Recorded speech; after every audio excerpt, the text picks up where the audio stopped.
Welcome to Science Easy Tech channel. Nothing made easy. In this video, we are going to see presentation of data in table form. Before moving on to the topic, if you are new to Science Easy Tech channel, just take a moment to subscribe our channel and also to press the notification bell icon in order to get connected with our latest updates. Before moving on to this part 3 content, let us see what and all we have discussed in our part 1 and part 2 videos. In my part 1 video, I have told about introduction and definition of statistics and biostatistics, application and uses of statistics and biostatistics, then selected definitions of terms used in statistics. In my part 2 video, I have discussed on scales of measurement and common symbols used in biostatistics. So if you have not watched my part 1 and part 2 video, I have given the link in description box. So please go and watch it. In this part 3 video, I am going to discuss about source and presentation of quantitative and qualitative data, tabulation, graphs and diagrams. Detailed expression of graphs and diagrams will be dealt in part 4 video. So now we will move on to the topic. Source and presentation of data. Sources of data. The three main sources of data are from experiments, surveys and records. Experiments. In experiments, the data can be collected under controlled conditions or uncontrolled or partially controlled situations. In case of controlled conditions, the data collection will be performed in labs like physiology, biochemistry, pathology, or in hospital wards for investigation. The researcher studies the effect of independent variable on dependent variable. In experiments, the researcher studies the effect of independent variable on dependent variable. That is, he will be manipulating something in order to study the effect of independent variables on dependent variable. Next, the data collected in uncontrolled or partially controlled situations are from community forums, community surveys, etc. Next, moving on to surveys. Surveys are carried out for epidemiological surveys by trained professionals. This helps to find out the incidence and prevalence of health and disease in a large community area. So population surveys and all they are conducting now. So that is an example for survey. Records. Records are maintained in register or books over a long period of time for various purposes such as vital statistics, which includes birth rate, death rate, marriage, morbidity and mortality rates, etc. So these data can be used in case of public health. Next, moving on to statistical data. The statistical data collected from the different sources can be divided into two broad categories. That is, what are the sources we have discussed? We have discussed experiments, survey and records. So the data what we have collected from that can be categorized into two broad categories. That is, qualitative data and quantitative data. First, we will see what is qualitative data. Qualitative data is otherwise called as discrete data. In this data, there is no notion of magnitude or size of the attribute or characteristics, as the same cannot be measured. So here in this data, there is no notion of magnitude or size of the characteristic or attribute which is to be measured. Example, diet, how many are in diabetic diet, how many are taking hypertensive diet, how many are taking cardiac diet, like that. Next, males, females, gender, you have males, females, and vaccination, whether vaccinated or not vaccinated, whether treated for a particular disease or not treated, then number of deaths in different years. For example, in 2000 how many deaths, in 2005 how many deaths, like that. Then population of different towns. For example, in Tirupati what is the population, in Bangalore what is the population, in Chennai what is the population, like that. Okay, then persons with different blood groups. How many are with blood group A? How many are with blood group B? How many are with blood group O? Like that. Okay. Next, sample of qualitative data example. So this is just an illustration, just for example purpose I have taken this data. Okay, attacked and deaths from dengue fever between January 2019 to April 2019 in Tirupati. Again I am telling this is only for illustration purpose. Gender, attack, deaths. Under gender, males, females, total I have given. So under males, attacked is 35, deaths is 14. Under females, attacked is 30, deaths is 6. So the total attacked is 55 and the total deaths is 20. One more example I will give. ICDS blocks in operation in different years in India. This source is taken from ICDS CTC report 1975 to 1995. So in the year how many ICDS blocks have been operated in our country India. 1978 33 ICDS blocks, 1981 246, 1986 1612, 1992 2616, 1993 3066, 1995 3907. Okay. So I have given the source also. It is taken from ICDS CTC report 1975 to 1995. Next, moving on to quantitative data. See, qualitative data is otherwise called as discrete data. Here, quantitative data is otherwise called as continuous data. Quantitative data is otherwise called as continuous data. It has a magnitude. It can be either measured on interval or ratio scale.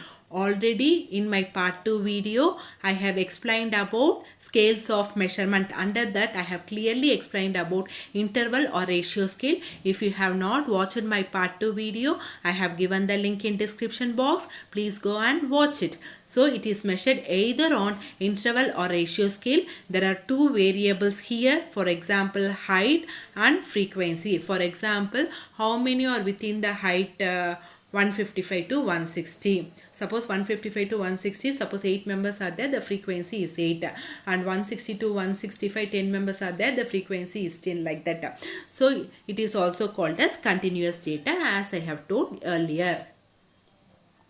So example of quantitative data, that is weight in kg, that is mass means weight in kg, frequency, how many are with that weight. 41 to 45 kg, 7 members. 46 to 50 kg, 10 members. 51 to 55 kg, 15 members. 56 to 60 kg, 12 members. 61 to 65 kg, 6 members. Okay. Next, points to be remembered while presenting the data. When you are presenting the data, it should be concise, clear, simple, okay, and it should arouse interest in the readers. Whoever is reading it, they should get an interest. So in such a way you have to present the data. It should be simple as well as meaningful, easy to explain. Okay, by seeing the presentation itself, you should know what the researcher is trying to say. So it is easy to explain. Only you need only few words or few explanation in order to explain the contents. So it is helpful for further analysis. So these points you have to remember while you are presenting the data. Next, presentation of data. Statistical data collected should be properly arranged. It can be presented in charts, tables, diagrams, graphs, pictures and special curves. So here how and all you can present the data. Okay, one thing we have seen, tables. Next, charts, diagrams, graphs, pictures and special curves.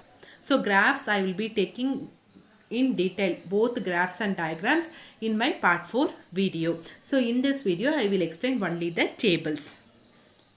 So presentation of data, it is presented in forms of tabulation and diagrams, that is graphs and pictures. So tabulation. Tabulation is the first step before the data is used for analysis or interpretation. You have collected the data, you want to interpret the data. So before interpreting, you have to present the data in tabular form. The table can be either simple table or it can be complex table. So first we will see principles of tabulation. When you are putting tables, what are all the principles you have to follow? The table should be numbered in table 1, table 2, table 3, table 4 like that, okay, etc. So title for each table should be given. You have to give a For each table, you have to give a title, and the title should be brief and self-introductory. By learning the title itself, you can easily understand it, and it should be short and sweet, okay? It should be brief. Okay, the heading of columns and rows should be clear and concise. For column, you should give a heading. For row, you should give a heading which should be clear as well as concise. Okay, for example, gender. Then frequency number, okay, like that. The data must be presented according to the size or importance. That is, the data can be arranged either in alphabetical order or chronological order, that is history of occurrence, that is year. Chronology means year of occurrence, okay. Then or geographically you can categorize the data in tables. If percentage and average are to be compared, they should be placed as closely as possible. For example, number, percentage. If you are assessing gender, males how many, females how many, okay, males 20, females 30 out of 50 clients. So in the adjacent column itself, you should represent the percentage also. Then every table should facilitate easy reference. You should have easy reference for every table, and below the table you have to write inferences. So what the table is referring or inferring or describing, that you have to write under each table. Then column and row heading should be clear and brief. This point we have already discussed. Then the unit of measurement must be indicated. For example, height in centimeter, weight in kg, age in years, like that you have to mention the unit of measurement. Then sources where the data has been obtained must be indicated. For example, in the previous example, I have discussed about ICDS, no? From where I have taken the data also I have given the source. Also I have given. Wherever it's possible, you have to give the source of data, okay. There should be a thick line to separate the data from one class to the data from the other class. So you have to separate the data by means of thick lines, okay. One data should not be mixed with other data, so in between you have to draw lines. Then compared data should be kept side by side. For example, if I am comparing group A and group B, okay, or group 1 and group 2, so side by side you have to keep the group 1 data and group 2 data. Then all column figures should be properly aligned. Alignment is very important when you are putting tables. Then abbreviations should be avoided as much as possible. Avoid abbreviations. Even if you have used some standard abbreviations like S for significant, NS for non-significant or not significant in chi-square test, or some symbols, okay, like a chi-square symbol, standard symbols if you are using also, that should be explained in footnote, that is below the table you can write footnotes. Then no table should be too large. Don't put very large tables, okay. Then the data should be arranged vertically from top to bottom. You have to arrange the data, that is vertical arrangement. Then footnotes are given wherever necessary. I told no, in chi-square test for example, S means significant, capital S you will be putting in the table. Then you have to write footnote. S means significant, NS means not significant, at P what level of significance, at P less than 0.05 or 0.01, like that you have to write footnotes. And reference notes, inference also you have to write under the table. Then the table should be logical, that is easily understandable, clear, accurate and simple. Next, frequency distribution table or frequency table. Here the data is first split into convenient groups and frequencies. So the groups and the frequencies are shown in adjacent columns for easy comparison. So the data is first split into convenient groups and frequencies, and the groups and the frequencies are shown in side by side columns for easy comparison. So first we will see frequency distribution for qualitative data. What is the other name for qualitative data? Yes, it is discrete data. So here there is no notion of magnitude or size of the attributes. Hence, you can easily put this table. It's very simple. Example, gender, educated, uneducated, total. Okay, so here boys educated 50, uneducated 10, so total is 60. Girls educated 30, uneducated 20, so total is 50. So total educated is 80, total uneducated is 30, and totally, if you are totaling all, it comes under 110. Next, frequency distribution table for quantitative or continuous data. It has magnitude or size as well as frequency. It is more difficult to present than qualitative data. Why? Because you have to separate the sizes, that is magnitude as well as the frequency. So they have a range from the highest to the lowest. Okay, they have range from highest to lowest or lowest to highest. So this range is again divided into sub ranges called class interval, and sub range frequency. For each class interval you will be having a class frequency. Each class interval has an upper limit and lower limit. This is called as class limits. The difference between the upper limit and lower limit is called the class magnitude. For example, frequency distribution for qualitative data, quantitative data or continuous data. So here the height in centimeter and frequency 160 to 162 14, 163 to 165 6, 166 to 168 8, 169 to 171 centimeter 6. So here what is the lower limit in the first class interval? 160. Upper limit 162. Similarly, in the second class interval, 163 is the lower limit. Upper limit is 165. So what is the difference between the lower limit and upper limit? 3 centimeter. The difference between the upper and lower limit is 3 centimeter. That is considered as the width of the class interval or magnitude of the class interval. Okay. Next, we will move on to type of class intervals. So, you have two types of class intervals, that is exclusive type and inclusive type. What is exclusive type? There are no gaps and it is continuous. The upper limit of subclass interval will be considered into next subclass interval. The upper limit will be excluded from the class interval. For example, consider this class intervals 10 to 20, 20 to 30, 30 to 40. Here the lower limit is 10, upper limit is 20 in the first class interval I am talking about. So here this 20 upper limit will be considered only in the second class interval. It will not be considered in the first class interval. You will be excluding 20 in the first and you will be including in the second. Similarly, 30 will not be included in the second class interval. It will be included in the third class interval between 30 to 40. So, the upper limit of the class interval will not be included in that particular class. For example, in the first class interval, 20 will not be included, whereas 20 will be included in the second class interval. Similarly, 30 will not be included in the second class interval and it will be included in the third class interval. 40 will not be included in the third class interval if suppose a 40 to 50 is there, for example. Okay. So next is inclusive type. Here inclusive type, both the lower limit and the upper limit will be included because it is not continuity. There is no continuity in the series. For example, 10 to 19, 20 to 29, 30 to 39. So here both 10 and 19 will be included in the same class interval. Similarly, 20 and 29 will be included in the same class interval. 30 to 39 will be included in the same class interval. Okay, ma?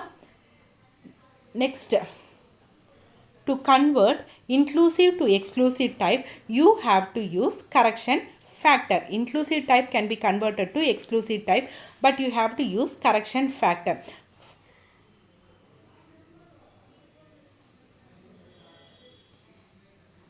See, correction factor, what you have to do, lower limit of second class interval minus upper limit of first class interval divided by 2. So the correction factor CF means correction factor. The formula for correction factor is lower limit of second class interval minus upper limit of first class interval. So the lower limit of second class interval is 30 minus upper limit of first class interval is 29. So minus it and divide it by 2. 30 minus 29 divided by 2 is equal to 1 by 2, which is equal to 0.5. So now what you have to do? Now add correction factor to the upper limit of the first class interval and subtract correction factor to the lower limit of the second class interval to make it exclusive type. So what we have to do? We have to add 0.5. We have to add 0.5 to the upper limit of the first class interval. That is, upper limit is 29. So 29.5. And next to what you have to do? You have to subtract 0.5 from lower limit of the second class interval. So the table will become 10 to 19.5, 19.5 to 29.5, 29.5 to 39.5. Hope this video is clear for you all. If you like my video, please give a thumbs up, share and subscribe to Science Easy Tech channel. If you have any doubts, please feel free to post your doubts in comment section so that I can clarify it. My part 4 video will be on graphical presentation of data. So watch it to have a continuity of series. Keep supporting to Science Easy Tech channel. If you want to watch my previous videos, I have given the link in description box. Kindly watch it. Thank you friends.